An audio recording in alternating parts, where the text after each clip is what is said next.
Mallory LePage, welcome to Sports Management Podcast. Thank you for having me. It's my pleasure, and I'm really happy that you are on the podcast. And for those who might not know who you are the Director of Global Partnership at Milwaukee Bucks. So can you tell us a little bit about this very interesting role? Absolutely. So my role with the Bucks is primarily to bring in new partnerships for the Bucks and everything that we own and operate. We're in a unique role where the Bucks oversee our properties, our G League team, our gaming team, and then of course the crown jewel Milwaukee Bucks. So it's a very exciting time to be a part of the organization. I'm sure it is. And you also have some other responsibilities within Bucks. You are the Vice President of Empowerment for the Diversity Leadership Council, and you are peer-nominated co-chair of Milwaukee Bucks ERG, the Employee Resource Group. So can you talk also a little bit about that? Yeah, absolutely. So I'm fortunate enough that we have an organization that really fosters diversity, equity, and inclusion. So during the pandemic, we were motivated to start these employee resource groups, which I was peer nominated into the women's group. Last season, I rolled off of that leadership role as a part of WIN, which is the Women's Initiative Network, and then rolled onto our Diversity Leadership Council. So they work hand in hand to ensure that everyone in the organization feels represented. My role now with the Diversity Leadership Council as the empowerment pillar and vice president of empowerment, I oversee all the ERGs. So I have the wonderful pleasure of working with 5 different ERGs and continuing to build more so that our workforce represents our city and our fan base and everyone that should feel as though they have a place in sports. That's great. And as we know, both of us, women are still a minority in the sports business, and it's a very male-dominated field. So I think that's great that the Bucks are taking this initiative. And I mean, you are doing this, but also you are involved with the WIN, Women's Initiative Network. And I know that the Bucks organization generally is doing a lot for the equality as well. So it must feel good to be in such an organization that's doing this type of efforts. It sure does. It sure does. And to let children see what they can become, not only in these represented areas, but just in sports in general. I didn't know roles like mine existed growing up. And so to see women and anyone else in these roles that might not look like your typical employee, so to say, it's nice to see that. And it's nice to share that with children around the world. Yeah. So the Bucks organization have said that the goal is to hire a diverse workforce that look like their fans. Mm-hmm. So, I mean, that's obviously great, but how do you accomplish that? That's a great question, especially when you have a global fan base, right? So our team has done an excellent job at bringing in talent from around the world, from different leagues, from different teams, from out of sports. I came from out of sports, so it's not just that standard trajectory of bringing people in that have been at maybe different teams, but having diverse mindset, bring diverse ideas, and we truly believe that here. So more engagement with different types of folks that are in different types of industries have been able to allow us to build a really diverse and unique workforce, which I'm very grateful for. Yeah, and I think that especially Gen Z and the younger workforce that starts out now, they value these type of initiatives from companies. It's not only, your working hours and your salary, it's also what do they do for diversity, what do they do for other CSR initiatives and so on. Absolutely. That's a really good point because, and you hear it a lot. We have so many folks in, whether it's our HR department or within our DLC or in our ERGs, and we all talk about how important that is to have more to offer and have more engagement, but it really matters. And that's really what these new generations are looking for when they're looking for a career path. It's beyond just, your job and your skills and all of those things. It's so much more now that you're able to contribute to your organization. Yeah. So you mentioned that you didn't come from sports initially. And I mean, your career has varied a lot. You have worked from, gas station sales up until now director of global partnership for an NBA club. So can you give us, your story and how you ended up here? Yeah, it's so funny. I used to be scared to talk about my my career and some of the jobs that I had. I graduated college in 2009 from Michigan State University, when the economy in the United States was pretty shaky. We were coming out of a recession, or maybe still in the middle of one, coming from the Detroit area. The world was so impacted by the auto industry. And so it was pretty bleak for new graduates. So, and probably very similar to some of the new graduates that graduated during the pandemic. So it was hard to always find the best career path. I knew I wanted to work in sports, but I didn't know how to get there. And so I had some really amazing starts to my career. I moved to Los Angeles. I had an incredible career start at an out-of-home company that really helped me understand the world of media sales and what it meant to build relationships and to be in sales. And then I went through a couple bumps, I guess you could say, but not things that were even in my control. One company sold, another company sold, and I was really proud, and I just wanted to make sure that I was taking care of myself. I didn't want to ask anyone for help, so I took some leaps of faith. I sold gas station radio. It's not even TV, radio, speeder of the mind. But looking back on it, it was the best job I could have had, because it helped me sell the hardest possible thing in the world that you could probably sell. It was pretty rough, but the education and the training from it was incredible. Like, this team that they built there really helped all of us as sellers create. Like, it was a vigorous 3-day training of how to sell this, what to do, telling a story. And that's when I started to understand that sales was really storytelling, as ironic as it is, in a career where I didn't think I was ever going to get to where I wanted to be, but to be able to understand that everything is about how you present it, and what you're presenting. So that was a moment where I even didn't tell a lot of people what I was doing, collecting a paycheck and trying to figure out what was next. And I'm just really fortunate to be in sales. So it's not always what it might be in the path that you might think, but it'll get you there. And then I knew, and quite frankly, my now leader and my boss knew that if I could sell that, of course you could sell NBA basketball. Of course you can sell championship level basketball. So that was a big learning lesson for me.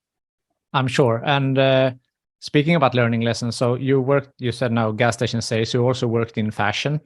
Yep. and now in sports. So yes. What do you feel are some of the learnings that you've taken from your previous experiences that you can implement now in your current role?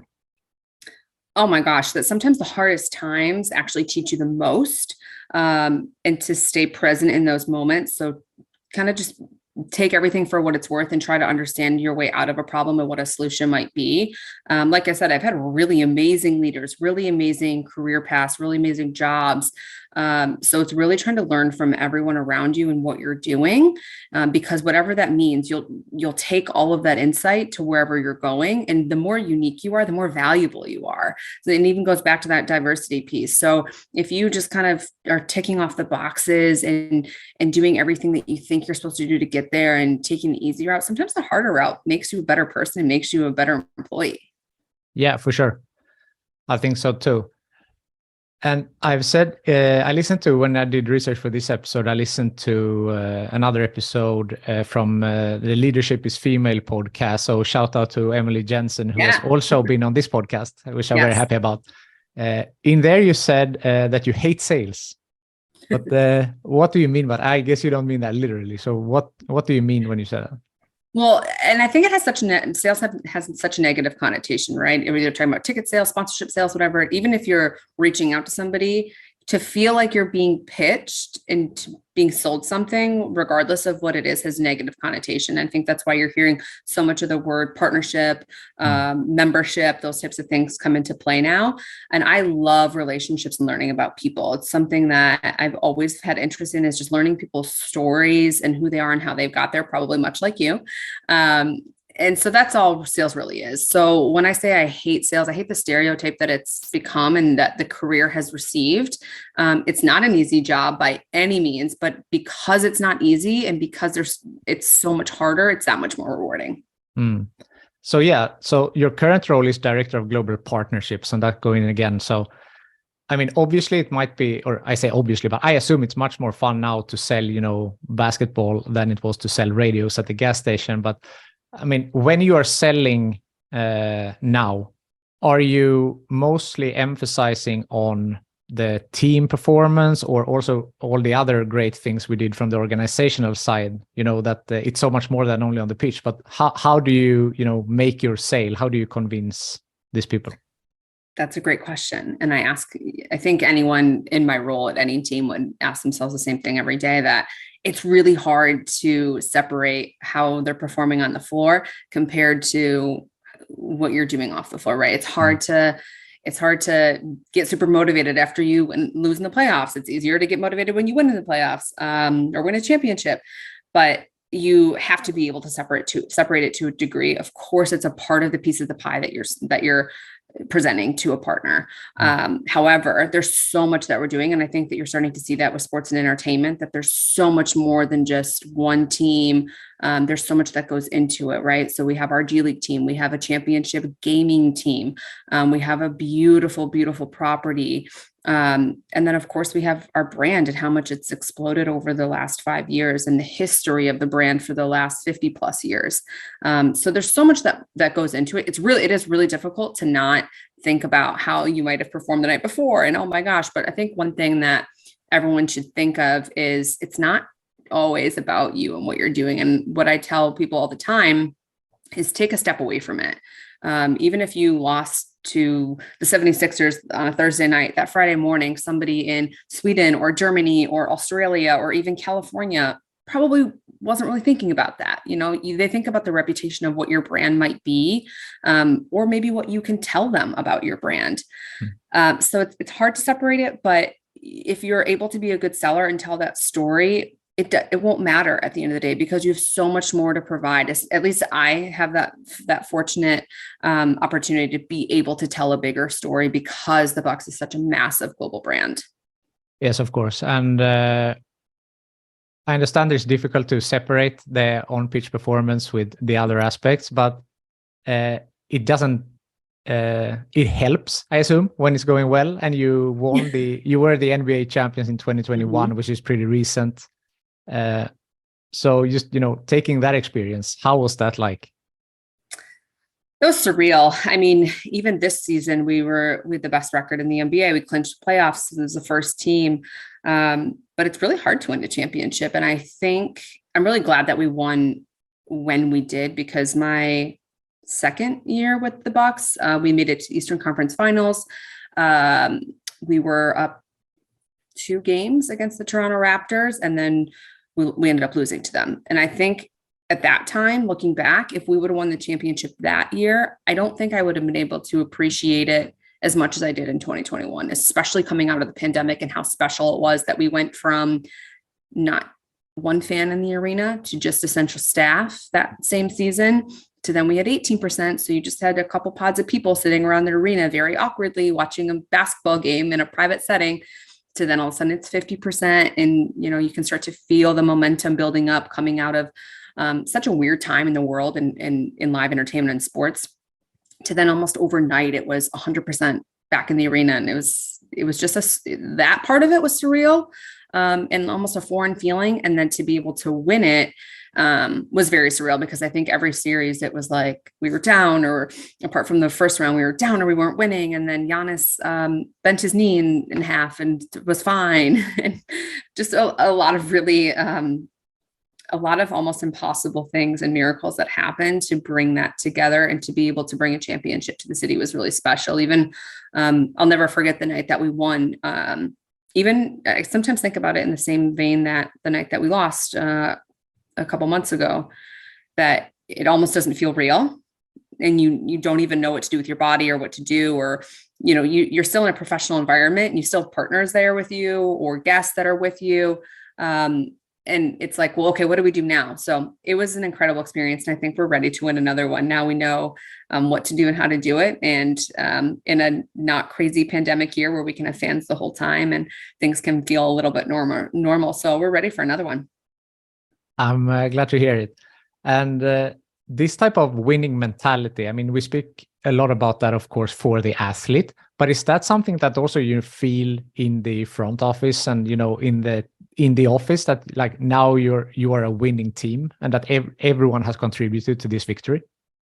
Absolutely. That's a really great question. And it's something that we remind ourselves of because, like I said before, it's so easy to get caught up in everything that's Bucks, everything that's happening in Milwaukee, or everything that we did somewhere else. At the end of the day, winning in 2021 is, we're just really a year or so removed from it. We are still one of the best sports entertainment companies in the world, and we strive to be that. And we have very, very high standards across the board of the type of partners that we bring on, the stories that we want to tell, the platforms that we want to build, whether it's around DE&I or sustainability or just our impact on society. So we do have very high standards. And I'm so fortunate I've only been here for 6 years, which can seem like a lot, but in the grand scheme of the organization, the evolution that we've seen has been outstanding. And to be able to keep it in Milwaukee is really special. I'm sure. And you mentioned previously Giannis. So obviously a superstar, Giannis, the Greek freak, Antetokounmpo on the team. What has he meant for the Bucks? The impact of Giannis, I think, is bigger than anyone can really imagine. I'm very spoiled because this is the only NBA team I've ever worked for. It's all I've ever known, and I've seen his stardom just skyrocket in the last 6 years. But when you look at the impact that he's had, I mean, even the MVP candidates for this year and for the last couple of years have largely been international players. So I think Giannis has really helped expand that global community of basketball and leverage sport to unite people from Greece to Nigeria, his home countries, to the Bucks playing in Paris, in Abu Dhabi. His impact on basketball has been tremendous. And what he's been able to bring the Bucks in Milwaukee is nothing short of amazing. Yeah, and also he embodies so many things that we talked about earlier for the Bucks organization with diversity and when you see his press conferences, he's this great person and very, down to earth. Yeah. Like you can think that, after everything that he has accomplished, he's such a genuine person. And that also, I mean, must be it. Since he also represents the club and the Bucks, must be so important for the brand as well. Yeah, absolutely. And you bring up a good point because, you see different teams react different ways, right? And we, of course, have had different iterations of our team and of our players. But when you look at the Bucks, and I think I've heard it on some other sports podcasts from NBA players talk about how they know that the Bucks mean business and they win games and then they walk off the court and they get back to practice. There's no crazy celebrations. We're expected to win both on and off the court, but especially on the court. And so I think when the expectation is so high, especially with one of the best players in the world, like Giannis, he's really raised the bar for our organization. And so everyone follows suit. Mm. So, after winning the championship, as we spoke about before, you get the championship ring, right? Mm-hmm. Yep. What's the deal with that? Do you go around with that, wearing that on every day, or is it special occasions, or how do you have keep it somewhere safe? It's definitely special occasions, but I will say the Bucks did an amazing job. So the players in the basketball operations and ownership got their ring for ring night, which was the opening game of the 22-23 season. And then, or the 21-22 season. And so then the employees had a ring ceremony too, which was really, really special. And it was just a very classy, everybody was off, right? So it's very rare in sports, even the parade day, right? So you still have jobs to do. You still have so much to do. So it's very rare that the team actually all gets to sit down in one place because somebody's always working. And I would imagine there are still people in behind the scenes helping us during that day as well. But it was really nice to be able to sit down and have a moment to look around at everyone that helped put into those moments, especially coming out of such a crazy year where we hadn't seen a lot of each other for months on end because of the lockdowns and because of the pandemic. So we did a really nice ring ceremony. Every employee received theirs, which were very similar to the player rings, not as big, not as cool, not as expensive. But the organization did give us all rings. And we had our ceremony, and I bring it out for special occasions to show families, sometimes for big meetings. But no, it's very heavy and I don't wear it a lot. And actually, that goes across the board. A lot of people will bring it out for special occasions or big meetings, but everybody kind of just has it and we're ready for another one. Yeah, I understand that. Bouncing back to what we spoke about a little bit earlier with the diversity piece, you have also done some bias training. Yeah. So can you talk about first what that is, and then what's the importance of that? Yeah, absolutely. So gender bias training, it's something that, or in general, gender bias is something that so many of us don't think about, even, and we'll just talk about it directly in terms of women in sports. So there's a lot of times where people will be surprised to see a woman on the other side of the call, or, oh, I didn't realize you liked basketball. Did you ever play basketball? Why do you work in sports? Or questions that we don't think are harmful or that we don't think might be biased, but they are. And honestly, even for me, when we started doing a lot of DE&I initiatives across the board with the Bucks, there were things that I learned that maybe even I was giving bias to myself and not giving myself enough credit. So it's just a part of the Bucks' larger initiatives and how we educate each other and have the ability to be empathetic to ourselves and to others, and then just learn and better ourselves across the board. And so we do these types of things all the time, and they're wonderful because it just helps us all be better employees and better people. But is it only gender, or is it, because I heard also like parenting bias, like there are different type of biases? Yes, actually, that's great. And I'm glad you brought that up, especially for working parents, working moms, dads, in any sports organization. I don't have children. I don't know how they do it. It seems impossible to none, because we do work really long hours. I mean, game days can be a grueling 15 hours, and we love to do it, and it's exciting. But imagine having a little one at home and understanding maybe that parent comes in late, maybe they leave early, maybe that they're flexible and their schedules quite a bit based on that, so that they can have FaceTime with their children. So it's really important to just understand that everyone's situation is unique, especially in live sports and entertainment. There's never really a perfect balance when it comes to work life. It's almost impossible when you're working in sports because of how demanding it is and just how much time away. And so to just give everyone a little bit of grace and be able to support one another. So as soon as we do these, everyone becomes more aware and it becomes a better workplace. Is that an occurring thing within the Bucks that you do this type of trainings?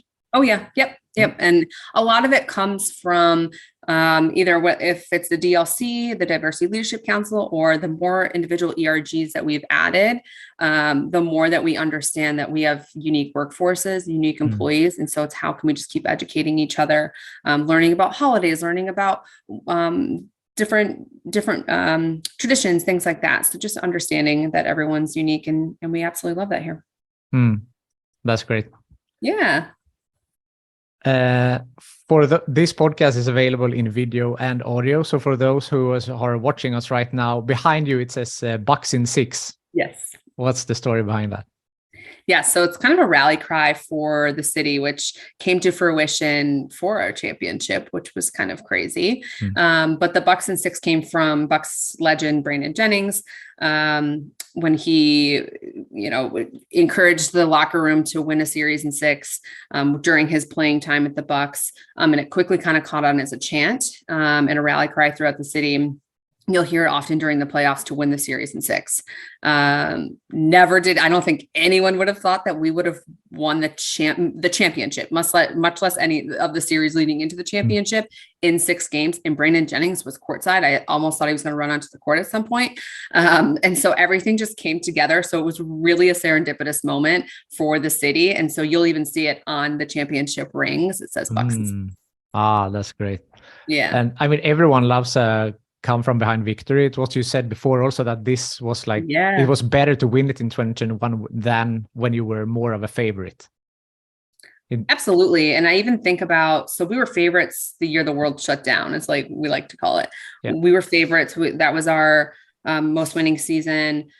We went into the bubble. We all were feeling great.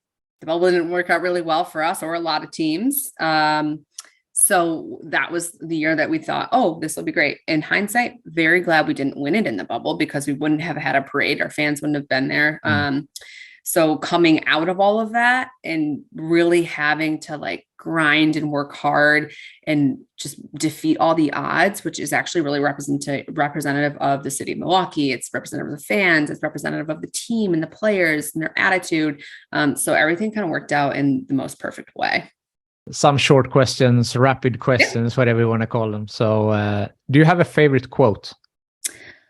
I have a lot of favorite quotes, but I think the one that I try to live by every day is how you do anything is how you do everything, which I learned from one of my favorite Peloton instructors as I was battling up the treadmill, trying to run up a hill probably, or do one more burpee. But it's really true. It's really how you represent yourself, is how you do everything. And your soul knows when you're cheating, like your character knows if you're cutting corners. And so if you bring your best self, which is hard to do, but when you show up 100% of the time and you're present, that's really important.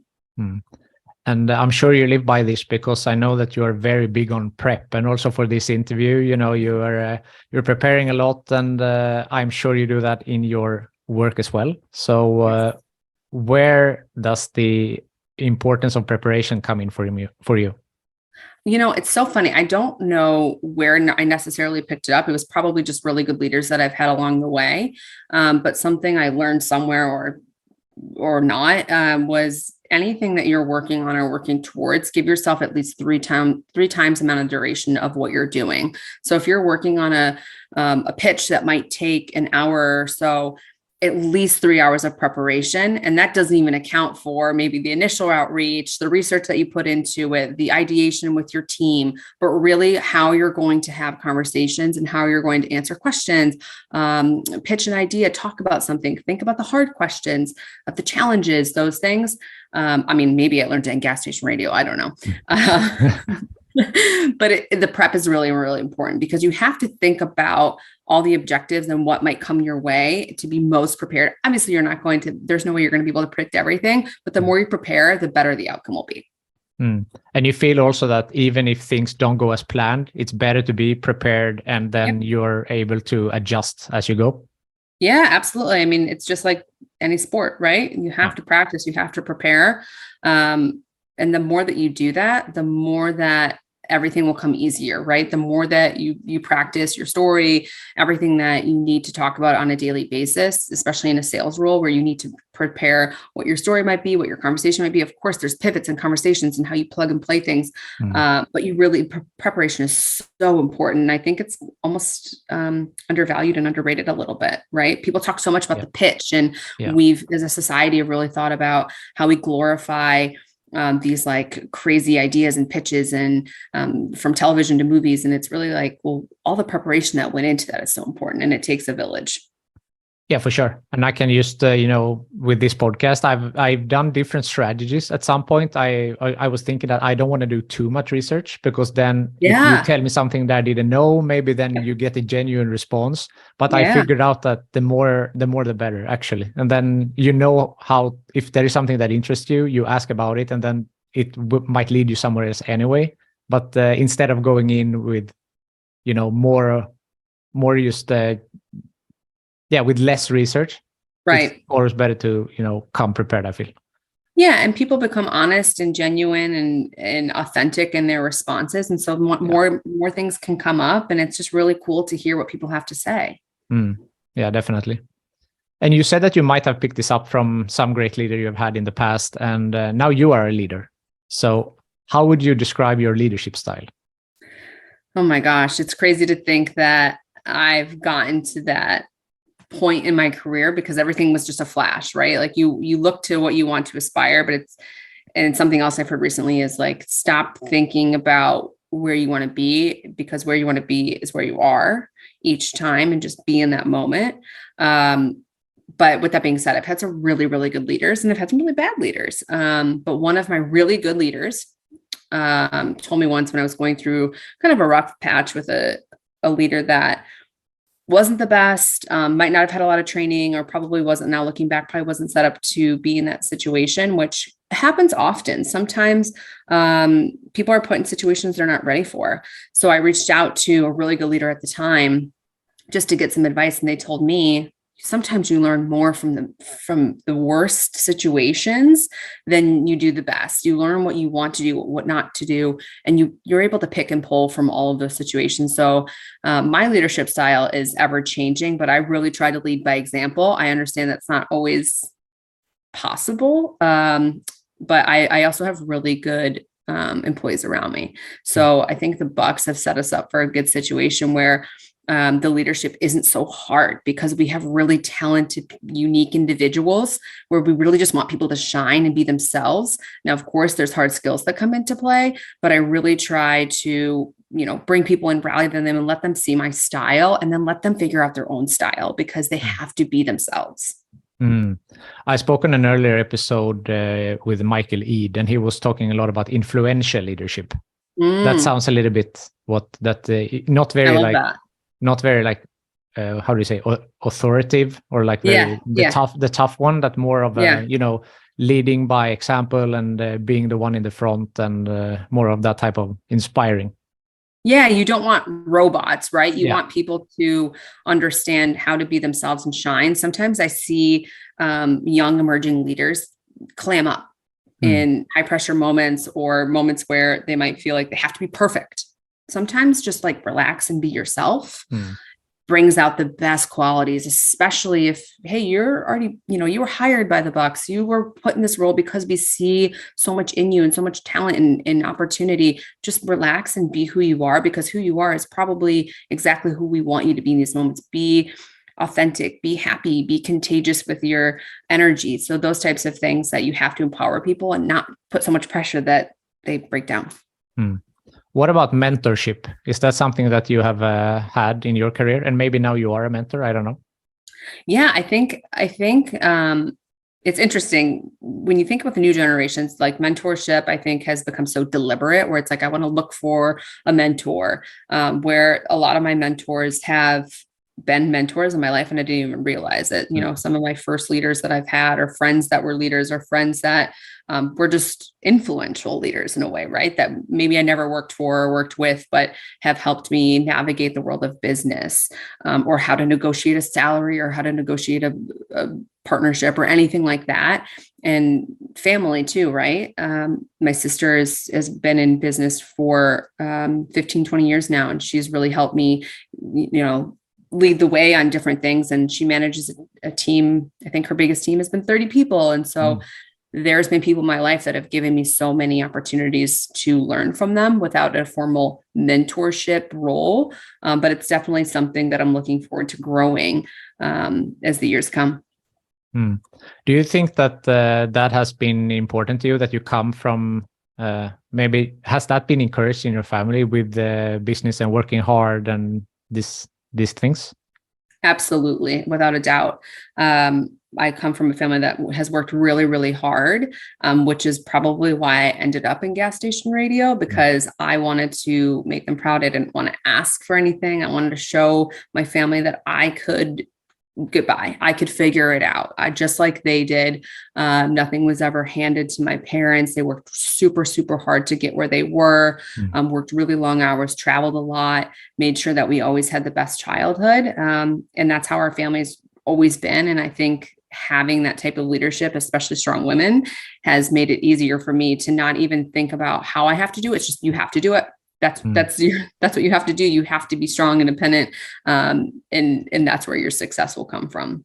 And yeah, we talked about that the sports industry in particular is male dominated. And I think now you're a great role model for up and coming women in the industry. So what would be your best advice for a young woman who wants to enter the sports industry, or maybe they are early in their career? Oh, that's a great question. I think you can start anywhere. So for me, I thought like there was no way I could ever get into sports, right? It was, and I will say traditionally it was a lot harder. I think maybe it's still hard now.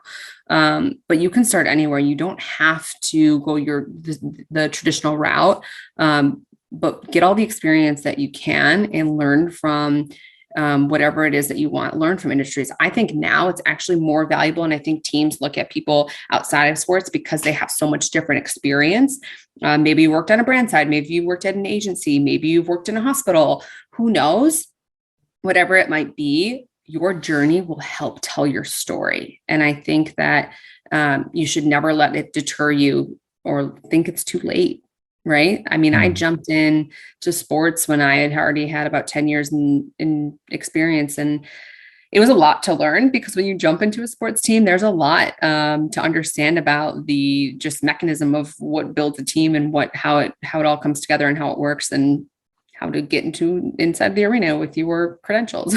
The smallest things, where once you're in it, it's all second nature and you really learn the business. But I've really enjoyed learning the business of sports and the business of basketball. And we have the ability to do that at the Bucks and really kind of absorb all of the different entities that we own and operate. Yeah, because I feel that sometimes sports jobs can get a little bit bad rap, that it's, long hours. It's not Monday, Friday, 9 to 5. It's low pay in the beginning. So maybe some people shy away from the sports industry because of that. Are you on the same page with me on that? I think people do shy away because, and even in the beginning, I remember people saying, well, you have to go to a lot of games. It's going to be a lot of time, a lot of nights. And it is, it's it's hard work for sure. But there's always a trade-off. I mean, in my job before this, I traveled a lot. There was months I wasn't at home for weeks on end. This is one of the most exciting, most exhilarating jobs I've ever had. And I can't imagine a career that takes me outside of sports now. I think you have to be passionate about it too, though. I think that being passionate about it really helps, and it helps in my role. You can feel it, I think, when I'm talking to potential partners or new partners or existing partners, or people that we want to bring into the organization and we want to hire. Now, granted, I've worked for one of the best teams in sports and had that pleasure, but it is so exciting. There's nothing like a game day when you walk out onto the floor, the team's about to start, tip-off's about to happen, the lights go out, there's fireworks, there's exciting videos, noise. There's nothing like that feeling, like the hair stand up on your arm every time, and it never gets old. No, I couldn't agree with you more. Everyone who has been to a live sporting event knows that that's one of the best feelings for sure. Yep. And I get to do it at least 41 times a year. That's a luxury. Has there been any bumps on the road in your career? Oh my gosh, there's been so many bumps. There's been a lot. Like I said, I've lost jobs for different reasons. I've had weird jobs for different reasons. But I don't regret a single day of it, because every single piece has helped me get to where I am. Really hard to remember that in the moment when you might have just lost your job, or people that might have graduated during a recession, or you're seeing it now. A lot of companies are scaling back and laying people off. It doesn't mean that you're not talented. It doesn't mean that you're not valued. It just means that there's another opportunity out there that's getting you closer to where you need to be. So never let those bumps deter you in life. That's what I always tell people. It's like, just really take things for what they are and understand that it's putting you towards the journey of exactly where you need to be. I like that. Approaching the end here, is there something I haven't asked you yet that you want to bring up? I'm glad we talked about preparation, because I think that's really important. Yep. I think understanding adversity is really important. I think putting yourself in a culture that reflects who you are is really important. So if you're somebody that's looking for a new career path, make sure to interview your interviewer too. Make sure to ask those questions of like, why is this role open? What do you offer your employees? Because I love going to work every day. I love getting up. I love my team. I love our organization. And so to be able to be in a situation where you have that luxury is really important. But I also think be a sponge is something I always tell people.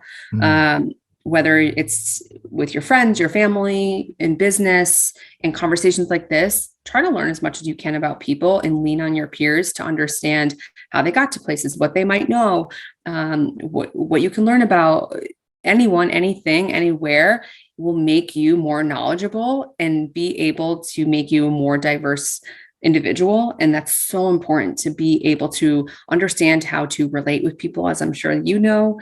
But that's especially if you're looking for a career in sales. All it is relationships and having conversations and being able to tell stories, hear about people, listen to stories. So that's my biggest piece of advice.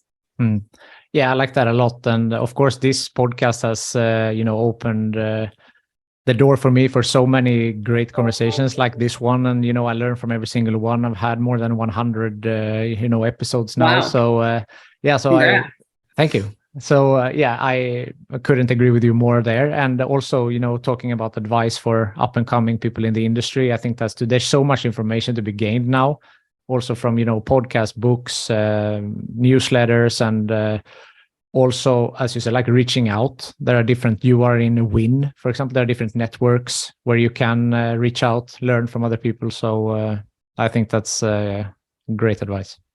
Thank you so much. It's been such a pleasure. Thank you for reaching out to me, for having me here, for elevating women. I know you've had some pretty awesome women on this podcast, but just to be able to show everyone that there's so much more in sports and entertainment that meets the eye.